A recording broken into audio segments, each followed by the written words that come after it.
Hello friends, welcome to DBS cloud. मेरा नाम भावेंद्र रघुवंशी है। Core Java programming video lecture series का आज आप ये 15th लेक्चर देख रहे हैं।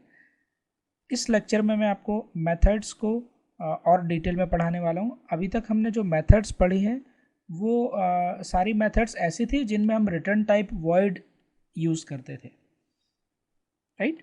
और वो जितनी भी मेथड्स थी वो नॉन पैरामीटराइज्ड मेथड्स थी, मतलब हम जब उन मेथड्स को कॉल करते थे तो कॉल करते वक्त हम कोई वैल्यू उसमें पास नहीं करते थे। आज हम पैरामीटराइज्ड मेथड्स पढ़ने वाले हैं और ऐसी मेथड्स पढ़ने वाले हैं जिनका रिटर्न टाइप वॉइड के अलावा कुछ और रहने वाला है। तो लेक्चर स्टार्ट करते हैं। नोटपैड प्लस प्लस ओपन कर लूँ मैं, जिसका हम यूज़ करेंगे। ये एक एडिटर है प्रोग्रामिंग के लिए। तो सबसे पहले क्लास डेफिनेशन लिखते हैं। क्लास टेस्ट, टेस्ट नाम से क्लास बना लेता हूँ मैं, और इस टेस्ट क्लास के अंदर मैं एक m1 मेथड बना देता हूँ, void m1। अभी मैं पहले void रिटर्न टाइप के साथ ही मेथड बना रहा हूँ, फिर मैं इसको चेंज करके आपको बता दूंगा, राइट। और अभी मैं ऐसी मेथड बना रहा हूँ जिसमें कोई पैरामीटर्स नहीं है। तो ये मैंने एक मेथड बनाई और इस मेथड के अंदर मैं एक सिंपल मैसेज प्रिंट कर देता हूँ, system dot out dot println. System का एस हमेशा कैपिटल रखना है, ध्यान रखिए। जावा एक केस सेंसिटिव प्रोग्रामिंग लैंग्वेज है। यहाँ पर अगर आप केस का ध्यान नहीं रखेंगे तो आपका प्रोग्राम कंपाइल नहीं होगा, राइट। या फिर आप जैसा चाह रहे हैं वैसा लॉजिकली आउटपुट नहीं आएगा। हो सकता है आप वेरिएबल्स बनाते समय इस केस का ध्यान ना रखें, और या सेम नेम से अलग अलग केस का यूज़ करके भी आप यहाँ पर वेरिएबल्स बना सकते हैं। तो इसलिए बहुत केयरफुल रहने की आपको ज़रूरत है।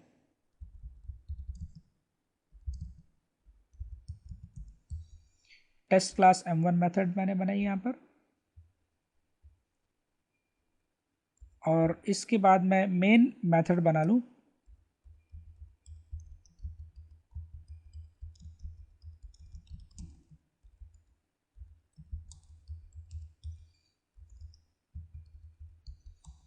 ये मेन मेथड है और इस मेन मेथड के अंदर मैं m1 मेथड को कॉल कर रहा हूँ। क्योंकि m1 एक इंस्टेंस मेथड है और मेन मेथड एक स्टैटिक मेथड है, तो पहले हमारे को ऑब्जेक्ट क्रिएट करना पड़ेगा।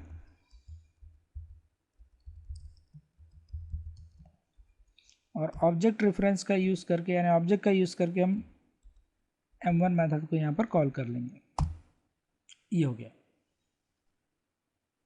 ठीक। अब इस प्रोग्राम को सेव, कंपाइल और रन कर लें। File save S, task folder के अंदर टेस्ट डॉट जावा मैंने सेव कर लिया। कंपाइल करने के लिए कमांड प्रॉम्प्ट ओपन कर लें, डायरेक्टरी चेंज, जिस डायरेक्टरी में प्रोग्राम है वहाँ पर मूव होना पड़ेगा। अब कंपाइल करने के लिए जावा सी एक कंपाइलर है, फाइल का नाम डॉट जावा। तो कोई भी कंपाइलेशन एरर नहीं है, प्रोग्राम सक्सेसफुली कंपाइल हो गया। अब इसको रन करके देख लें। Test class m1 method, okay. तो हो गया प्रोग्राम सक्सेसफुली रन। लेकिन अभी जो मेथड है हमारे, ये मेथड जो है ये कोई पैरामीटर नहीं ले रही। तो सबसे पहले मैं आपको पैरामीटराइज्ड मेथड बता दूं। तो पैरामीटराइज्ड मेथड यानी अगर हम चाहते हैं कि जब हम इस मेथड को कॉल करें तो ये मेथड हमसे एक वैल्यू मांगे, राइट। मतलब हम इसको वैल्यू के साथ ही पास करें। मेथड को जब कॉल करें तो इसमें एक वैल्यू पास करें। तो उसके लिए आपको, जहाँ पर आपने मेथड का नाम लिखा है उसके बाद जो सामने जो पैरेंथेसिस है, यहाँ पर आप पैरामीटर्स बना सकते हैं, राइट। पैरामीटराइज्ड मेथड, पैरामीटर्स का यूज़ होता है बेसिकली किसी वैल्यू को मेथड के अंदर लेके जाने के लिए, राइट।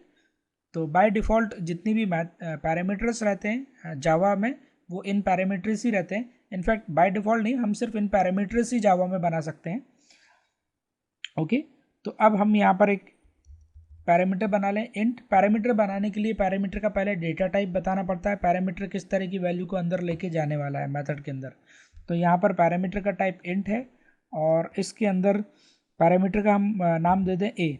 आप कुछ भी पैरामीटर का नाम दे सकते हैं, राइट। तो ये एक M1 मेथड है जो पैरामीटराइज्ड मेथड है। अब ज़रा मैं इस प्रोग्राम को पहले सेव करके कंपाइल करके आपको एक एरर आपके सामने आने वाली है, उस एरर को समझाने की कोशिश करूं। मैंने प्रोग्राम को सेव कर लिया। अब एक बार और देख लें प्रोग्राम किस तरह से बना है। M1 मेथड बनाई है जिसमें हमने एक इन पैरामीटर बनाया इंटीजर टाइप का, यानी जब भी इस मेथड को कॉल करेंगे तो इस इंट a की वैल्यू हमारे को पास करना पड़ेगा, ठीक। और जब हमने मेथड को कॉल करा है तो t.m1 हमने लाइन नंबर 11 पे मेथड को कॉल करा है। अब प्रोग्राम आप देखिए, मैं दोबारा से इसको कंपाइल कर रहा हूँ और जो कंपाइलेशन एरर है उसको समझिए। ये है एरर जावा 11 यानी लाइन नंबर 11 पे एरर है। और एरर क्या है, method M1 in class test can not be apply to given type. Basically problem ये हो रही है लाइन नंबर 11 पे कि जो हमारी मेथड हम कॉल कर रहे हैं उसमें हम कोई भी वैल्यू पास नहीं कर रहे हैं। अब हमारी जो मेथड है, जो लाइन नंबर 3 पे हमने M1 मेथड बनाई है, वो एक पैरामीटराइज्ड मेथड है। तो अगर कोई मेथड पैरामीटराइज्ड मेथड है तो उसमें जो पैरामीटर आपने बनाया है, right, parameter is also treated as a local variable. तो उस पैरामीटर की आपको वैल्यू यहाँ पर पास करना पड़ेगा। तो यहाँ पर हमने जो ए पैरामीटर बनाया है इसकी कोई भी वैल्यू आप दे दें, तो मैं यहाँ पर फिलहाल 10 वैल्यू दे देता हूँ। तो अब ये हमारा प्रोग्राम में कंपाइलेशन एरर जो थी वो चली जाएगी। देखिए कोई भी कंपाइलेशन एरर नहीं है। रन कर लूँ, ये मैंने रन कर लिया। ओके, तो बेसिकली अब इस पैरामीटर का क्या यूज़ होता है, तो हो सकता है कि ये पैरामीटर हमारे मेथड के बिजनेस लॉजिक में किसी कहीं पर वैल्यू जो हम इसको यहाँ से पास कर रहे हैं वो वैल्यू कहीं पर हमारे मेथड में यूज़ होने वाली है, कैलकुलेशन में कोई वैल्यू यूज़ होने वाली है। तो इसलिए हम मेथड को पैरामीटराइज बना के और उसमें हम वैल्यूज़ पास कर सकते हैं। मैं इसको बहुत अच्छे एग्जांपल से, मीनिंगफुल एग्जांपल से आपको बताऊंगा। अभी तो मैं सिर्फ सिंटेक्स बता रहा हूँ इसलिए मैंने सिंपल टेस्ट क्लास ली है, राइट। लेकिन थोड़ा सा हम ऐसा एक एग्जांपल से समझेंगे जहाँ पर सारी चीज़ों का मतलब निकलेगा आगे इसी क्लास में। तो अब मैं यहाँ पर आपको ये जो a वेरिएबल है इसकी वैल्यू को प्रिंट करके बताता हूँ। तो a वेरिएबल की वैल्यू को प्रिंट करने के लिए हम यहाँ पर लिखते हैं सिंपली a। प्रोग्राम को सेव करें और दोबारा से हम इसको कंपाइल करें और रन करें, तो ये वैल्यू प्रिंट हो गई a की, राइट। अब मैं यहाँ पर ये बताना चाहता हूँ कि वैल्यू ऑफ a, मैं मैसेज कुछ ऐसा प्रिंट करना चाहता हूँ वैल्यू ऑफ a और जो भी हमने वैल्यू पास करी है। तो उसके लिए हमारे को system.out.println में ये जो वेरिएबल है इसके पहले हमारे को एक मैसेज अगर लिखना है, मतलब अब मैं इस वेरिएबल की वैल्यू के साथ एक मैसेज भी ऐड करना चाहता हूँ, तो डबल कोट्स के अंदर आपको जो भी मैसेज लिखना है, तो फिलहाल मैं लिख देता हूँ value of a is equals to, right. और अब ये जो हमने डबल कोट्स में लिखी है ये है पूरी स्ट्रिंग, और इस स्ट्रिंग के बाद ये a जो है ये है वेरिएबल। अब इस स्ट्रिंग को हम इस वेरिएबल की वैल्यू के साथ एक साथ प्रिंट करना चाहते हैं, तो बीच में हमने लिख दिया प्लस। ये प्लस बेसिकली क्या करेगा, यहाँ पर कॉन्काटिनेट कर देगा, मतलब हमारी स्ट्रिंग को और वैल्यू ऑफ a को कंबाइन कर देगा, राइट। अब दोबारा से मैं प्रोग्राम को सेव कर रहा हूँ, मैंने सेव कर दिया, मैंने इसको कंपाइल करा और ये रन करा, आ गया value of a, sorry value of a is equals to जो भी वैल्यू ऑफ a है। दोबारा से कंपाइल किया और रन किया, ठीक।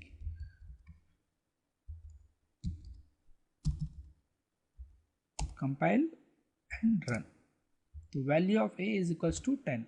अब हम जो भी मेथड को देखिए, अब अगर आपने कोई मेथड पैरामीटराइज्ड मेथड बनाई है तो ये ज़रूरी है कि उसमें आपने जो पैरामीटर बनाए हैं उन पैरामीटर्स की वैल्यू पास करें। अगर आप ऐसा नहीं करेंगे तो आपके प्रोग्राम में कंपाइलेशन एरर आने वाली है, ठीक।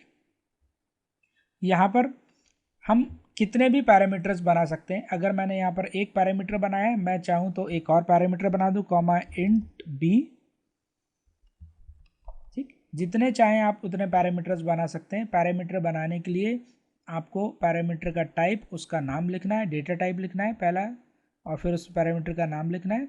फिर दूसरा भी पैरामीटर बनाना है तो कॉमा से सेपरेट कर दीजिए दूसरे पैरामीटर का डेटा टाइप और उस पैरामीटर का नाम लिख दीजिए। अब अगर मैं इस प्रोग्राम को सेव करूं और कंपाइल करूं तो फिर से एरर आने वाली है, right. Same error, method M1 can not in test class test can not be apply to given type, right. क्योंकि एक्चुअल फॉर्मल, नीचे और देखिए, actual and formal argument list differ in length. तो एक्चुअल आर्गुमेंट जो है वो हम एक ही पास कर रहे हैं, लेकिन यहाँ पर एक्चुअल में 2 पैरामीटर्स हमारी मेथड को चाहिए। तो यहाँ पर हमको क्या करना पड़ेगा, अब कोई भी 2 वैल्यू पास करना पड़ेगा, 10, 20। तो 10, 20 मैंने यहाँ पर पास कर दिया। अब दोबारा से मैं इस प्रोग्राम को कंपाइल करूँ, ये कंपाइल कर दिया और ये रन कर दिया। ठीक, तो वैल्यू ऑफ ए तो प्रिंट हो गई। अब हम चाहते हैं कि वैल्यू ऑफ बी भी प्रिंट हो जाए, तो हम एक बार और system dot out dot print ln लिख के यहाँ पर वैल्यू ऑफ बी भी प्रिंट करा देते हैं। Value of B is equals to plus B. ये हमारा प्रोग्राम कंपाइल हुआ और ये हमारा प्रोग्राम रन हुआ। तो हम कितने भी पैरामीटर्स बना सकते हैं। देखा है अपना आउटपुट किस तरह से आया, ये हमारे प्रोग्राम का आउटपुट है, राइट। हम कितने भी वैल्यूज़ यहाँ पर पास कर सकते हैं, कितने भी पैरामीटर्स हमने बना सकते हैं। ओके, तो यहाँ पर आपने पैरामीटर्स कैसे बनाना है मेथड्स में ये सीखा। ठीक, अब मैं रिटर्न टाइप की बात करूँ। हमारी ये जो मेथड है इसका रिटर्न टाइप कुछ भी नहीं है। ठीक है, पहले रिटर्न करने के लिए मैं थोड़ा सा इस प्रोग्राम में चेंज कर लूँ, वैल्यू ऐसा कर लूँ कि मैं ये चाहता हूँ कि हम दोनों जो हमने पैरामीटर्स पास करे हैं उनकी वैल्यूज़ का सम यहाँ पर प्रिंट कराएं। तो यहाँ पर मैं लिख देता हूँ sum is equals to A plus B. देखते हैं यहाँ पर आउटपुट जैसा आना चाहिए वैसा आ रहा है कि नहीं आ रहा। ठीक, मैंने यहाँ पर क्या लिखा, sum is equals to plus A plus B. तो सम इज इक्वल्स टू ये स्ट्रिंग है, इसके साथ कॉन्केटिनेट हो जाना चाहिए A plus B. A plus B क्या है, ए एक इंटीजर टाइप का वेरिएबल है और बी एक इंटीजर टाइप का वेरिएबल है। तो दोनों का सम यहाँ पर होकर और यहाँ पर प्रिंट होना चाहिए। लेकिन क्या वाकई में ऐसा आता है? ज़रा हम इस प्रोग्राम को सेव करके और कंपाइल करके देखें। ये मैंने प्रोग्राम को कंपाइल करा और ये मैंने इसको रन करा, तो क्या आ गया, सम इज इक्वल्स टू 1020। जबकि हमको ऐसा लग रहा था कि sum is equals to 30 print होगा। यहाँ पर देखिए, system dot out dot println में अगर स्टार्टिंग में कोई स्ट्रिंग है, राइट, तो बाकी जो भी आप लिख रहे हैं वो एज एन स्ट्रिंग ही ट्रीट होगा। इसको बहुत डिटेल में हम एक प्रोग्राम से समझ लेंगे। आज के इस प्रोग्राम को समझाने जाऊंगा तो जो आज टॉपिक कवर करना है वो कंप्लीट नहीं हो पाएगा, राइट। बस इतना समझ लीजिए, अगर आपने स्ट्रिंग से स्टार्ट करा है तो जो भी आप लिख रहे हैं वहाँ पर बाद में अगर वो इंटीजर भी हैं और अगर आप ऐड कर रहे हैं तो वो सारे एज एन स्ट्रिंग ही ट्रीट होंगे। तो इसलिए ये वाले प्लस ऑपरेटर ने इन दोनों चीज़ों को कंबाइन करने का काम करा, जिसको बोलते हैं टेक्निकली कॉन्केटिनेशन। और उसके बाद बी की जो वैल्यू है उसको भी कॉन्केटिनेट कर दिया। तो मतलब पूरी एक string as an string treat हो रही है। तो फिलहाल हमारे को इस प्रॉब्लम को सॉल्व करने के लिए यहाँ पर एक इंट आर नाम का एक वेरिएबल ले लें और पहले आर में हम दोनों वैल्यूज़ को ऐड करें, यानी R is equals to A plus B. और यहाँ पर अब आर को हम प्रिंट करें तो अब क्या हुआ, यहाँ पर रिजल्ट में आर वेरिएबल में रिजल्ट तो पहले ही आ चुका लाइन नंबर 6 पर, राइट। क्या हुआ देखिए, मैं इसका पूरा फ्लो समझाता हूँ आपको। मैं इस प्रोग्राम को आपको पूरा फ्लो समझाता हूँ।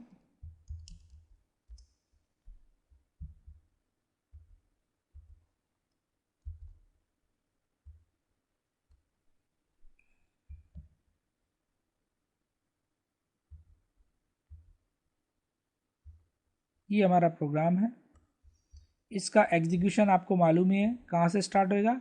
Execution of this program will start from main function, और कहीं से स्टार्ट नहीं होना, मेन फंक्शन से एग्जीक्यूशन स्टार्ट होगा। मेन फंक्शन में जब ऑब्जेक्ट क्रिएट हो जाएगा, ये यहाँ पर ये ऑब्जेक्ट क्रिएट हो रहा है, राइट।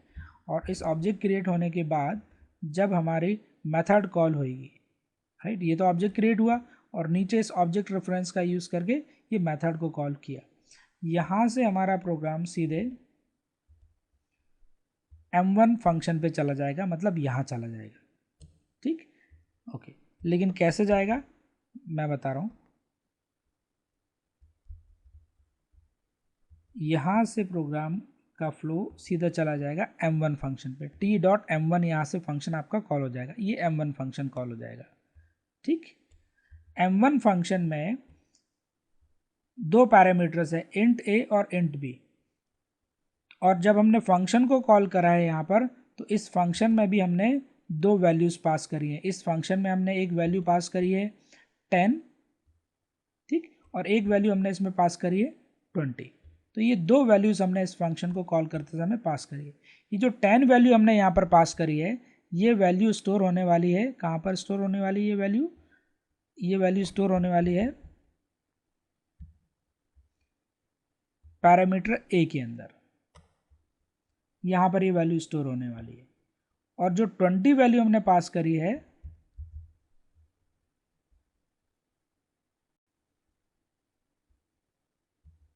पहली वैल्यू स्टोर होगी पैरामीटर ए के अंदर, ठीक, और दूसरी वैल्यू स्टोर होगी 20 जो हमने पास करी है वो पैरामीटर बी के अंदर। ओके, अब क्या होगा प्रोग्राम के अंदर, ये दोनों वैल्यूज़ जो हैं यहाँ पर आपने पास करी हैं, बेसिकली ए और बी दोनों यहाँ पर ऐड होने वाली हैं, राइट। ए और बी दोनों ऐड हो गई, और इनका जो भी रिजल्ट है, जो भी सम, मैंने आपको पहले ही बताया था, कहीं पर भी अगर इक्वल टू ऑपरेटर तो उसके राइट साइड में जो भी आपने लिखा हुआ वो पहले एग्जीक्यूट होगा, मतलब ए प्लस बी पहले होगा, राइट। उसके बाद जो भी इनका सम है वो सम जाके स्टोर होने वाला है किसमें, एक वेरिएबल में, और वेरिएबल का नाम क्या है, आर। तो यहाँ पर ये सम स्टोर हो गया, इन दोनों का सम स्टोर हो गया आर वेरिएबल में, राइट।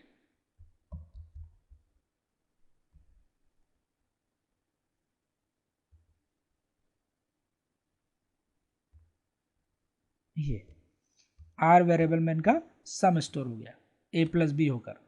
अब आर वेरिएबल में क्या आया वैल्यू, सम क्या हुआ 10 और 20 का सम 30, राइट, और फिर वो जो सम यहाँ पर है वो यहाँ पर प्रिंट हो गया इस तरह से, इस लाइन पर ये सम प्रिंट हो गया,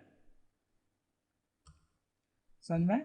तो इस तरह से हमारे प्रोग्राम का फ्लो हो रहा है, इस तरह से प्रोग्राम आपका एग्जीक्यूट हो रहा है।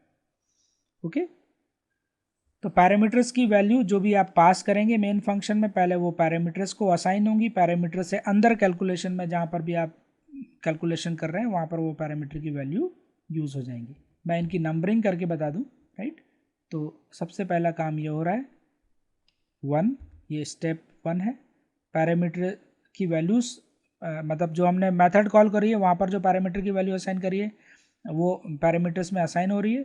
दूसरा, वो पैरामीटर की वैल्यू दूसरे नंबर पे फंक्शन के अंदर यानी मेथड के अंदर कैलकुलेशन में यूज़ हो रही है। और तीसरे नंबर पे, राइट, वो आप उन पैरामीटर के रिजल्ट को एक वेरिएबल में स्टोर करके, ये वेरिएबल में स्टोर कर रहे हैं और फिर हम उस रिजल्ट को यहाँ पर प्रिंट कर रहे हैं, राइट। तो इस तरह से हमारा प्रोग्राम का फ्लो हो रहा है। ओके, आई थिंक ये आपको समझ में आया होगा। मैं फिर से प्रोग्राम पे चला जाऊँ यहाँ पर नोटपैड प्लस प्लस पे, तो ये हमारा प्रोग्राम इस तरह से वर्क कर रहा है। ओके, तो आई थिंक ये आपको समझ में आया होगा पूरा प्रोग्राम, इसका फ्लो भी समझ में आया होगा, प्रोग्राम में पैरामीटराइज फंक्शन कैसे बनाते हैं यानी पैरामीटराइज मेथड कैसे बनाते हैं ये समझ में आया होगा। तो मैं यहाँ पर आपको एक छोटा सा टास्क देना चाहता हूँ। मैं चाहता हूँ कि आप एक क्लास बनाएं और क्लास का नाम रखें कैलकुलेटर। क्लास का नाम क्या रखना है आपको, कैलकुलेटर।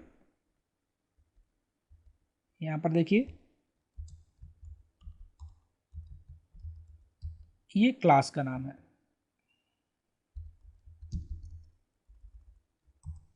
इस कैलकुलेटर क्लास में आपको एक मेथड बनानी है जिस मेथड का नाम रखना है ऐड,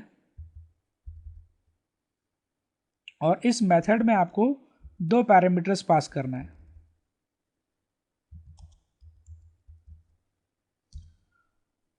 और आपका कैलकुलेटर क्लास जो है उसके ऑब्जेक्ट से जब भी आप इस मेथड को कॉल करें तो जो भी आपने वैल्यू ऑफ एक्स और वैल्यू ऑफ वाई पास करी है वो ऐड होकर प्रिंट हो जाए। और इसी तरह से आपको इसमें एक और मेथड बनानी है और उस मेथड का नाम रखना है आपको SUB। ये सब्सट्रैक्शन फंक्शन है।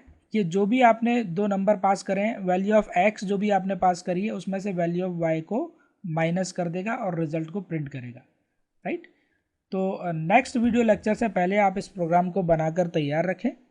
देखते हैं आपको कितना समझ में आ रहा है, कितना आप सीख पा रहे हैं। अगर कुछ भी प्रॉब्लम होती है तो आप मेरे से पूछ सकते हैं कमेंट सेक्शन में, कमेंट ऐड करके आप मेरे से पूछ सकते हैं। और नहीं कर पा रहे हैं तो मैं नेक्स्ट क्लास में इस पूरे प्रोग्राम को एक्सप्लेन करूंगा आपको। वैसे आपको कोशिश करना है, राइट, नहीं तो नेक्स्ट वीडियो लेक्चर में मैं इसको बताने ही वाला हूँ, राइट। पर आपका इन्वॉल्वमेंट बहुत ज़रूरी है। अगर आप इन्वॉल्व नहीं होंगे तो आगे आपको समझने में दिक्कत हो जाएगी जावा प्रोग्रामिंग। तो फिलहाल इस वीडियो लेक्चर में इतना ही। आप प्लीज़ मेरे चैनल को सब्सक्राइब करें और शेयर करें और लाइक करें और बेल आइकन ज़रूर प्रेस करें, जिससे कि जो भी अपडेट्स है, जैसे मैंने अभी पाइथन का कोर्स चालू करा है, इस तरह से मैं और भी वीडियो लेक्चर्स और भी प्रोग्रामिंग लैंग्वेजेस पे चालू करने वाला हूँ। बड़े जल्दी डेटाबेस प्रोग्रामिंग चालू करने वाला हूँ, तो वो सारी अपडेट्स आपको मिलते रहें। Thank you, thanks for watching this video, see you in next video.